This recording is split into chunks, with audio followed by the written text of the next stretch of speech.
Support comes from the Missouri Forest Products Association, saluting Earth Day on April 22nd with an ongoing commitment to help offset carbon emissions with sustainable harvesting of Missouri forests. Details at choosewood.com. Welcome to St. Louis on the Air. I'm Jeremy Goodwin. 50 years ago this month, in the wee hours of June 28, 1969, 9 New York City police officers entered Greenwich Village's small Stonewall Inn. Police raids of gay bars were a frequent occurrence at the time, but this time was different. Joining me in the studio to remember the Stonewall Uprising and its legacy are 3 guests. Steven Louis Brawley is author of the book Gay and Lesbian St. Louis. He'll be at Missouri History Museum Sunday afternoon presenting Beyond Stonewall, commemorating St. Louis's LGBTQIA+ milestones. We also have Paul Thiel. He's a St. Louis-based writer who lived in Greenwich Village when the Stonewall events occurred. He's written an award-winning remembrance of his experiences in those days. And he recently received an honorary doctorate from the University of Missouri St. Louis for his work in the local literary community. And we have Miranda Rectenwald. She's the curator of local history for Washington University Libraries. She's co-creator of a wonderful online research archive called Mapping LGBTQ St. Louis. Steven, Paul, Miranda, thanks so much for joining me today. Sure. Great, thank you. So, Paul, you lived in the West Village at the time of the Stonewall Uprising, and that very first night you were walking home when you came upon a melee in process. What was the scene like? Well, I was in the East Village because nothing much ever happened in the West Village. Oh, the West Village was played out by that point. Yeah. Okay. And most of the writers, poets, etc. that I knew lived in the East Village. So I wandered back home, good old safe West Village, and all of a sudden there was this crowd of people in front of the Stonewall. It was amazing. And you eventually were able to piece together that there had been a raid that went wrong when some folks in the place resisted. Right. There was a young man who was working at trying to undo a parking meter, was rocking it back and forth so it could use it as a battering ram to open the door and get at the police. And people were throwing pennies. And the amazing thing was there were a lot of gays in the audience, but there was also a lot of straights. It was Friday night, and they were down in the village for entertainment, and this was the greatest of entertainment for them. Was there a sense, it sounds scary for one thing. Yeah. I mean, was there a sense that something historic was happening, or when did that feeling start coming into it? It just happened over the next few days where it was considered historic or whatever, unusual.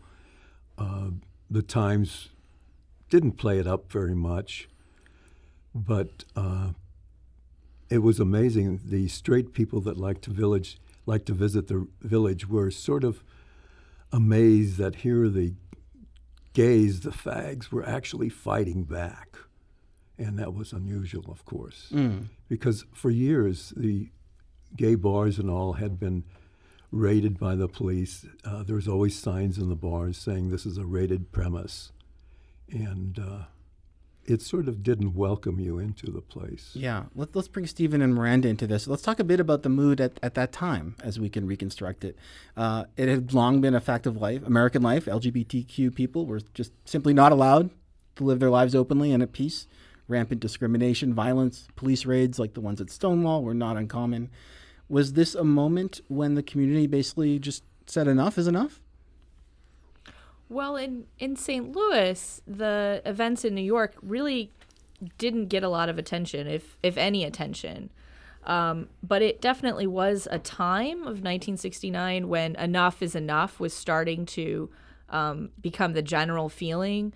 And in St. Louis, actually on Halloween night in 1969, was the first equivalent action here in St. Louis of a reaction against police enforcement. But the events that June didn't actually trickle here to St. Louis. Steven, what happened at the Onyx Bar on Halloween 1969? Sure. So 9 young men were out for Halloween evening and probably not considered female impersonators or drag queens. From what we understand, they were out for Halloween in drag, and the 9 young men had been at the Onyx Bar, which was down the street here from the studio on Olive.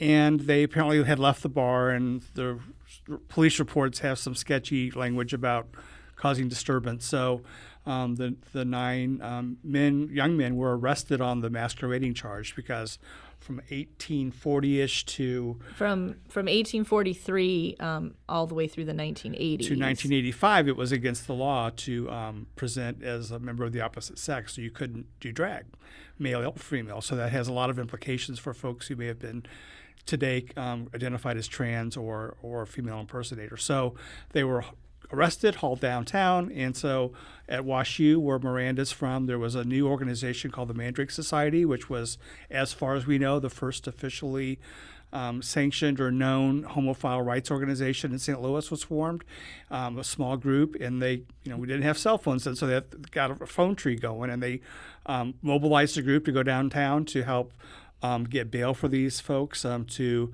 get them a lawyer, and then, of course, this would proceed. The charges would be dismissed. But from that, the Mandrake Society had a platform and created an opportunity for St. Louis to look at gay rights in a way that it had never had before. So would the Mandrake Society be the first time there was really a public mobilization of folks who were willing to identify publicly? To some extent. I mean, there's so much lost history that we don't know about from St. Louis being founded in 17 whatever to those 1960 years. But we do know that this group did get traction, and they were very smart, and they organized a lot of activities. But what they did is a counter, kind of a protest drag ball the next 3 or 4 Halloweens. So they had the Mandrake Society Ball. And so they had this big drag. It was very tuxedos and gowns, and they had this major event. And we have amazing photos and information about these events. And so it kept that message going for several years, up to like 74. Paul, you wrote that in those early days of activism after Stonewall, some folks started out emulating the civil rights groups and women's liberation groups, but really brought their own flavor to the idea of political protest. Oh, God, yes.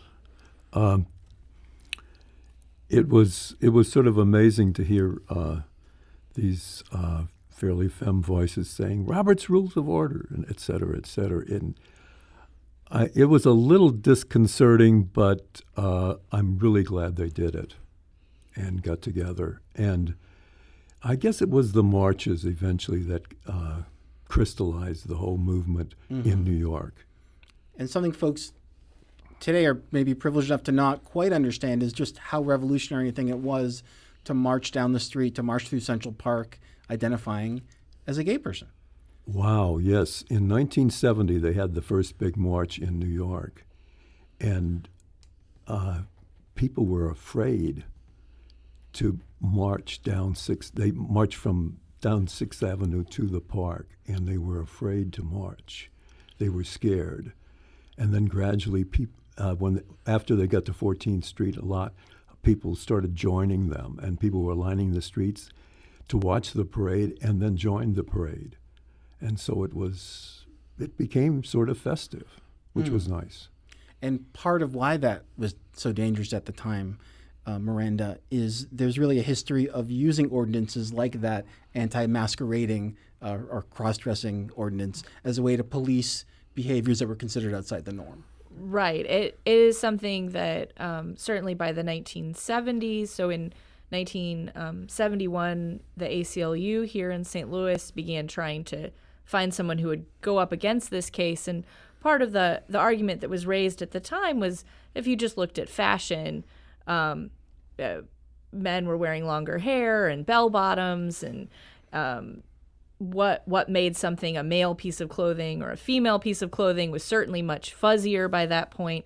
And so rules like that could be kind of selectively enforced by the police against someone whose personal behavior was disliked. And that's where the root of that law being challenged in court comes to that it was ruled unconstitutional by the Missouri Supreme Court. But policing is definitely something that is woven throughout St. Louis LGBTQ history, just as in New York. Well, when you criminalize the private lives of a community, what's the broader impact on that community? Do you have thoughts, Steven? Sure. I mean, we have been doing our best to uncover St. Louis's hidden and lost LGBTQI history for a number of years now. And so sadly, the easiest information to find is on newspaper searches and archives is the negative stories of people normally being arrested. Masquerading is a big one. You can sodomy, and things of that nature. So what you do is when you go in to search this history, you can't use the modern alphabet. You have to look at things from a very different perspective. So the criminal cases are sadly the ones that you can easily find. So we have evidence of that from 1800s to present day here in St. Louis. And would it be fair to say that some of these laws and these ordinances are really euphemistic? Was it consciously trying to target this community? Or did people in the 1850s St. Louis just feel like we really... In the 1843, when it was passed, it is along with a bunch of other laws about vagrancy, about you can't bathe nude in public, you can't cause a public nuisance. It was sort of a lot of lumped together things, which over the years, other ones were gradually dropped. And it's one of the few that was kept, along with vagrancy. And it's a social morality policing. And while that law is no longer on the books, we do have laws in Missouri that affect people's lives. So, for instance, criminalization around HIV/AIDS status in Missouri is something that Promo and Empower Missouri is working on. And that still, again, impacts people's lives today. And as we study, especially our trans history, you look at the cases where women would dress as men for economic reasons to hopefully, if they could be perceived as a man, they could maybe be in a safer work environment, make more money. So, it's hard to know as we study these cases. We may not know how they would identify today, but we do know that in that field of study that there's lost trans history that we're never going to be able to really ever get the full story on. And I think something that the straight community doesn't, or members of the straight community don't always fully understand, is just that threat of violence, historically speaking. Absolutely. We've had We're not just talking about social shunning. Right. We're talking about losing jobs, being beaten, being arrested. Right. 26, I believe, trans humans were killed last year. We have, I believe it's up to 9 trans humans have been killed this year already as of June. It's real. It's happening. And you look at the current presidential administration who's rallied against the trans community. There's a lot going on that we have to be very vigilant about. There's a lot to do. Mm-hmm. Well, again, I want to invite the listeners to join our conversation. What do you have to say about this? How has LGBTQ rights advanced in St. Louis? Or not? Give us a call, 314-382-8255. That's 382-TALK. You can also tweet us, STL on air, email us, talk@stlpublicradio.org. I am speaking with Miranda Rectenwald of Washington University Libraries, Paul Thiel, a local writer with some memories of the Stonewall Uprising, and Steven Thiel. I'm sorry. Is that correct? Stephen. Oh, Steve Brawley. Hi. Steven Brawley. Sorry about that, Steven. No problem. Steven, you'll be presenting a lot of this great information Sunday at the Missouri Historic Museum. Correct. History Museum. Just yesterday, the New York City Police Commissioner, James O'Neill, apologized for police behavior at Stonewall. He said, the actions taken by the NYPD were wrong, plain and simple. The actions and the laws were discriminatory and oppressive, and for that I apologize. Paul, you lived through some of that police harassment he's apologizing for. Does that mean anything to you to hear that? Yeah, it means a lot. It wasn't so much the police action at Stonewall. It was what came before, all the raiding the premises, arresting people. If you got arrested, you could lose your job. In fact, you generally did lose your job. If you worked for the government, forget it. You were out. It was really something. But the weird thing is then, as the 70s progressed, I was in a gay bar in San Francisco, and there were flyers out looking for people who wanted to join the police department, gay people who wanted to join the police department as gay policemen. So things did change relatively rapidly, and I was happy to see that. Steven, Miranda, an apology like that 50 years later, is that meaningful? I think it shows that there is always room to learn from those past events. Nothing is too late to really recognize what happened. Taking a positive step like that, I think, is important. And saying wasn't perfect, we can do better now is always good, rather than say doubling down and just being like, nope, we were right, and being stubborn about it. So I was glad to hear that about the New York City Police. I'll give it a hesitant, affirmation. Obviously, there's a lot happening in the LGBTQI world, and I think police departments in America and around the world have a lot. They've come a way, but there's still much more to do. So I encourage the St. Louis community and the police department. I know there've been a lot of efforts, and I've been involved in some of those too. And I don't like the word sensitivity training. But I think there needs to be a lot more activities to help people who choose that line of work to understand the communities they're serving. And there's an expression we use sometimes that talk is cheap, but also sometimes I think just having a problem named and acknowledged by the powerful person in that unequal power dynamic can be very meaningful. Agreed. Right. Agreed. Let's go to the phones. We have a call from Melissa in St. Louis, and she has some observations about what advances this community has taken or not taken over the years. Melissa, what are your thoughts today? Yeah, I'm a public high school teacher, and I'm a queer individual, and I can't generally pass as straight. As far as advancements have happened, outside of legally being allowed to get married, I've not seen much protection or advancement legally happening.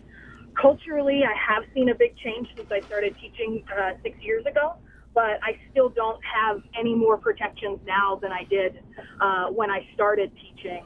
My job has been threatened. I've had students write homophobic slurs on my door, and I have personally worried about losing my job because of something that I had nothing to do with. Melissa, when did that happen? When was that written on your door? About 4 months ago. 4 months ago. Mm-hmm. So this is very much a live issue that you're facing. Yes. And I have to consciously think about, do I mention a partner? I, as a rule, don't necessarily talk about my personal life with students, but I have no doubt that I definitely think much more about do I put a picture of my family on my desk or not? Is that going to affect my job or in some cases my safety?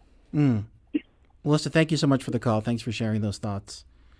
Let's talk a bit about the face of living in this community in St. Louis and some of the road marks along the way. I see that the first anti-discrimination ordinance in the city came about in 1992. What was the force or the impact of that? The Miranda? history behind that is actually fairly interesting, and it wasn't controversial when it passed. It was actually passed because there was federal legislation that said if you were going to apply for certain federally supported grant money, block grants, that sort of thing, you had to have a anti-discrimination policy on the books. And so the city alder people passed it in order to be in compliance with that. There wasn't a lot of discussion after it passed. Then there was a lot of pushback. And it was revised and tweaked. It stayed on the books, but that's only in the city of St. Louis, and then some municipalities, but not all have that. And there is none for the state of Missouri overall. And in the state of Missouri, same-sex acts were a misdemeanor offense until 1903? Or until 2003. 2003. And that's because of the Supreme Court case that overturned those laws, not because of action in Missouri. Mm-hmm. Part of this discussion is always looking at our language and being sure we're inclusive. And I know during the Stonewall era, there was a feeling of some folks that, for instance, trans people were left a little bit out of the movement or the public affiliation of the movement. And so we continue to change the terms that we use. And nowadays we're talking about the LGBTQIA community. Let's just be sure everyone understands who we're talking about there. Steven? Well, the alphabet can be complicated, just rolling off the tongue of saying it over and over. And so, we have the lesbian, gay, bisexual, transgender, queer, questioning, intersex, asexual, and then there could be others added. A lot of people are putting the plus sign for that. What I struggle with is the plus sign almost an acknowledgement that maybe we're missing some people? Oh, absolutely. And so what the issue really is, especially studying the history, is that you can't use the modern alphabet to look back and try to capture these stories, because the concept of this would never have been something that someone in 1700 or 1840 or 1903 would have ever thought was an option. And so what we really are trying to do is look at the information we're finding and not trying to put the alphabet with it, match it up identically, but to make sure that we are aware that these stories may exist if we could just find a hidden diary or a lost letter or something from the past that would help tell these stories. It's not easy, but we're not going to give up. We're going to keep fighting through, trying to find it. And this year, especially with the trans community under so much duress and so, the hate crimes we talked about, the murders that we talked about a minute ago, that this year, for the first time, that for the Pride Parade, an organization, not a person, will be the Grand Marshal. So St. Louis's trans organization, Metro Trans Umbrella Group, MTUG, will be the Grand Marshal, and it's very important for them to be the front and center of this parade, to be there to tell their story, to be heard, and to let people know what's happening. Paul, you lived in San Francisco in the late 60s, New York City in the early 70s. Right. What's the climate like in contemporary St. Louis from this point of view?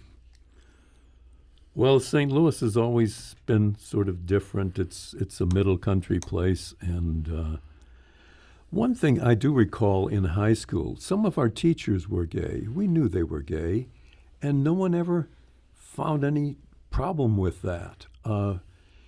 It wasn't out in the open, and to some extent that was sort of positive in some way.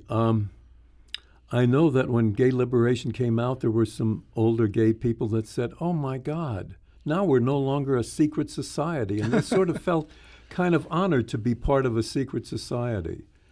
But I still think it's better for everything to be in the open. It was such a rich conversation, and we could go on at great length. We are limited by the format of our 1-hour talk show today. So I do want to thank my guests so much for this conversation. We've been talking with Steven Louis Brawley, author of the book Gay and Lesbian St. Louis-based writer Paul Thiel, who was at the Stonewall Uprising 50 years ago, and Miranda Rectenwald, curator of local history for Washington University Libraries. It has been so great talking with all of you. Thank you very much. Thank you so much. This is St. Louis on the Air on St. Louis Public Radio, 90.7 KWMU.